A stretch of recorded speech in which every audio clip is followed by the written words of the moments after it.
You ask Tiger to calculate. This deals with linear inequalities with one unknown.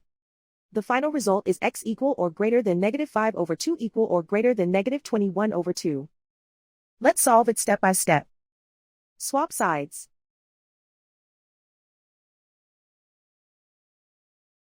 Isolate the x.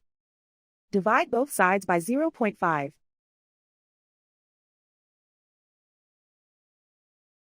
Simplify the arithmetic.